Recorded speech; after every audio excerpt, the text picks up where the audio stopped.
Our programs offer many languages. Please visit suprememastertv.com/schedule. For of the fruits of the trees and the seeds of the herbs alone do I partake. Gospel of the Nazarenes. You shall not take away the life of any creature for your pleasure, nor for your profit, nor yet torment it. Lection 46, verse 10. Continue watching to find out more. Cherished viewers, Hei San means hi in Norwegian. My name is Marianne. The kind Svalbardians wish you peace and harmony in your lives.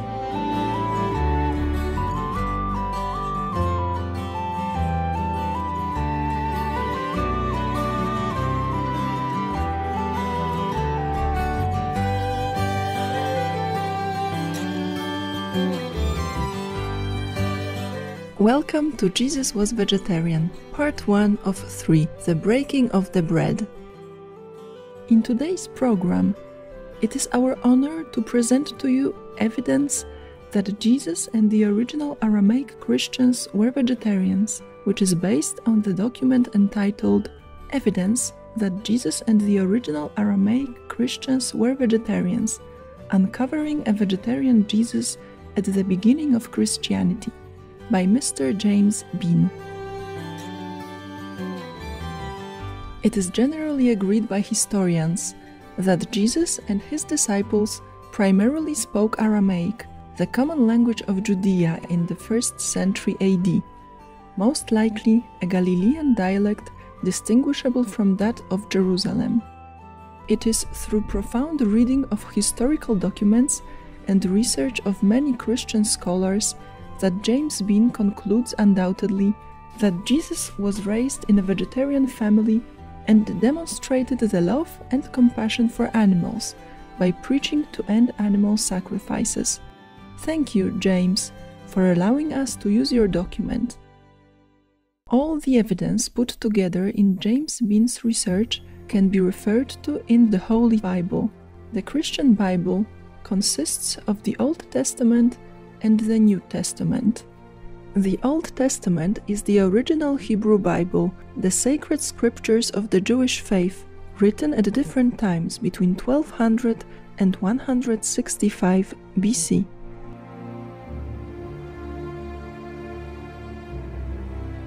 In the Roman Catholic and Eastern Orthodox traditions, the Old Testament includes writings considered apocryphal by Protestants. The New Testament books were written by Christians in the 1st century AD, dealing with the life, the person, and the teachings of Jesus and the formation of the Christian Church. It contains 4 Gospels: Matthew, Mark, Luke, and John, Acts, 21 letters, and Revelation. Before we delve into the supporting evidence that Jesus was vegetarian, let us first take a look at the lineage of Christianity and its development. The Essenes, meaning doers of Torah, who wrote or collected the Dead Sea Scrolls, existed over 150 years before the birth of Jesus. Some believe that Jesus was an Essene and was raised on Mount Carmel. Some scholars believe that Jesus was at least influenced by them. The earliest followers of Jesus were known as Nazarenes, and perhaps later Ebionites.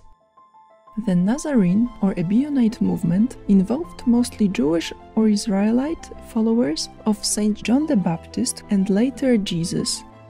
They were led by James the Just, the oldest brother of Jesus, during the years 30 to 80 AD. The term Christian came about later. It actually was an attempt to translate the term Nazarene into Greek, meaning a messianist, and referred to the followers of Christ who did not acknowledge the Emperor of Rome. So the terminology is flexible. Many self-designations used by the Jesus movement had previously been used by the Essenes. The main Essene scripture is the Gospel of the Holy 12, also known as the Gospel of the Nazarenes. According to legend, this Gospel was collectively written by the 12 apostles immediately after Christ's death, and it is the scripture on which all of the biblical synoptic Gospels are based and derived. This version of the New Testament portrays Jesus as a strict vegetarian. You shall not take away the life of any creature for your pleasure, nor for your profit, nor yet torment it. Lection 46, verse 10. You shall not eat the flesh, nor drink the blood of any slaughtered creature, not yet anything which brings disorder to your health or senses. Lection 46, verse 12. You shall cherish and protect the weak, and those who are oppressed, and all creatures that suffer wrong. Lection 46, verse 18. Be on guard so that your hearts do not become heavy with the eating of flesh and with the intoxication of wine and with the anxiety of the world, and that day come upon you suddenly, for as a snare it will come upon all who dwell upon the surface of the earth. Jesus, Luke chapter 21, verse 34. Evangelion de Mepharshi, Old Syriac, Aramaic manuscript of the New Testament Gospels.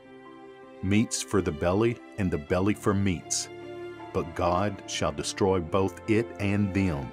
1 Corinthians chapter 6, verse 13. The biblical basis for vegetarianism is shown in Genesis, the early chapters of the Hebrew Bible. It shows that vegetarianism is consistent with the spirit of early Christianity, which is to advocate kindness, mercy, non-violence, and to love all of God's creation. Here are some of the quotes from the Old Testament. For of the fruits of the trees and the seeds of the herbs alone do I partake. Gospel of the Nazarenes. And God said, Behold, I have given you every herb-bearing seed, which is upon the face of all the earth, and every tree, in the which is the fruit of a tree yielding seed. To you it shall be for meat, and to every beast of the earth, and to every fowl of the air, and to everything that creepeth upon the earth, wherein there is life, I have given every green herb for meat. And it was so. The book of Genesis, chapter 1, verses 29 to 30. But flesh with the life thereof, which is the blood thereof, shall ye not eat. The book of Genesis, chapter 9, verse 4. Thou shalt not kill. Exodus, chapter 20, verse 13. Better is a dinner of herbs where love is, than a stalled ox and hatred therewith. Proverbs, chapter 15, verse 17. Be not among winebibbers, among righteous eaters of flesh. Proverbs chapter 23, verse 20. To what purpose is the multitude of your sacrifices unto me, saith the Lord? I am full of the burnt offerings of rams and the fat of fed beasts, and I delight not in the blood of bullocks, or of lambs, or of he-goats. And when ye spread forth your hands, I will hide mine eyes from you. Yea, when ye make many prayers, I will not hear. Your hands are full of blood. Wash you, make you clean. Put away the evil of your doings from before mine eyes. Cease to do evil. The book of the prophet Isaiah, chapter 1, verses 11, 15, and 16. Attentive viewers, we will be right back after this meaningful message. Please stay tuned to Supreme Master Television.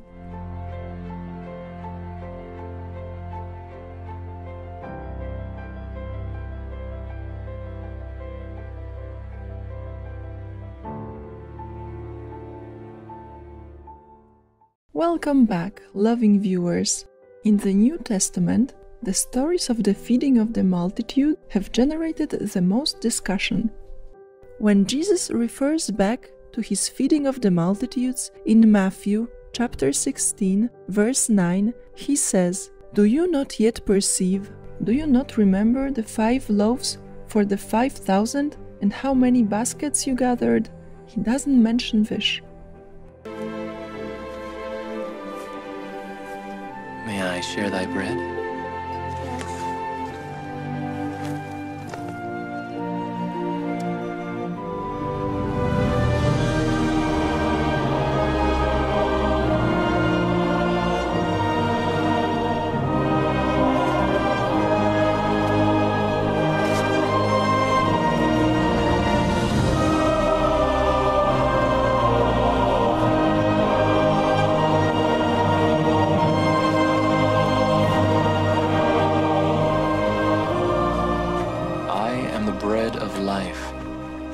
He that cometh to me shall never hunger, and he that believeth on me shall never thirst. Given the way Jesus spoke in Matthew chapter 16, verses 9 to 10, the insertion of fish becomes obvious. As it now stands in the New Testament Gospels, references to bread are frequent, but fish are only referred to on a couple occasions. This strongly suggests that the original tradition was about distribution of bread, not bread and fish. Luke recorded that Jesus' family made annual pilgrimages to Jerusalem for the feast of Passover and days of unleavened bread. In fact, the Gospel of Ebionites clearly indicates that Jesus rejected the Passover meal by saying, "I have no desire to eat the flesh of this paschal lamb with you." Jesus said, "I desire mercy and not sacrifice." Furthermore, Jesus condemned animal sacrifice.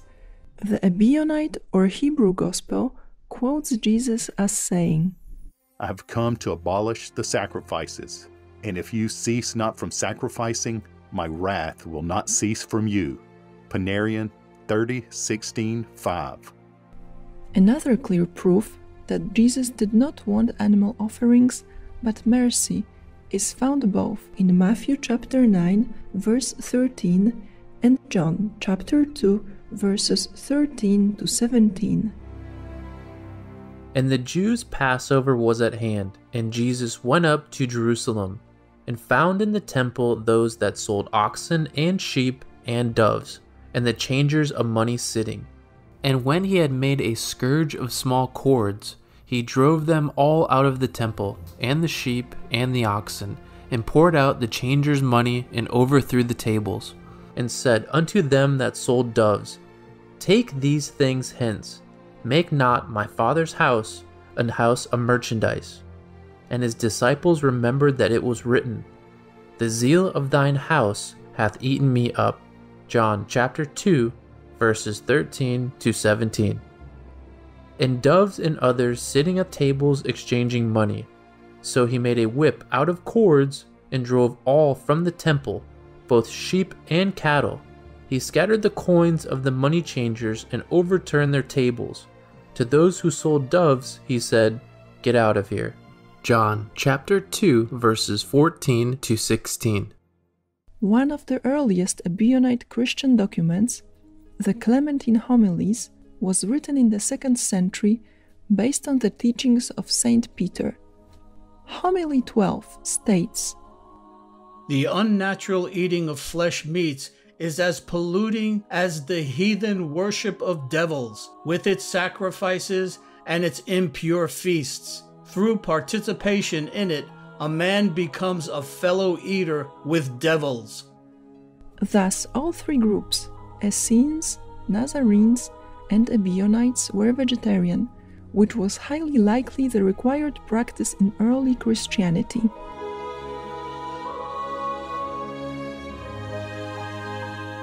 For more information on the booklet, Evidence that Jesus and the original Aramaic Christians were vegetarians, Uncovering a Vegetarian Jesus at the Beginning of Christianity by James Bean, please visit suprememastertv.com/James Bean-evidence-Jesus-was-vegetarian.pdf or email james@spiritualawakeningradio.com.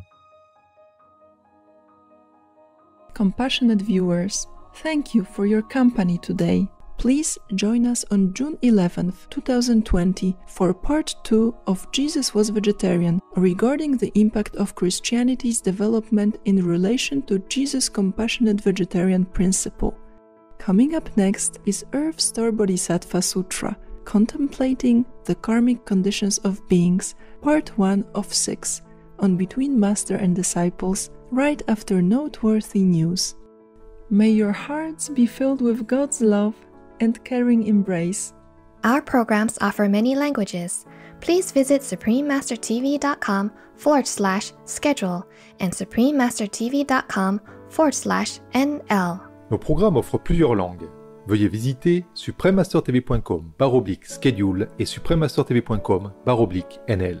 Nuestros programas ofrecen varios idiomas. Visiten suprememastertv.com/schedule e suprememastertv.com/NL. I nostri programmi sono offerti in molte lingue. Consultate suprememastertv.com/schedule e suprememastertv.com/NL.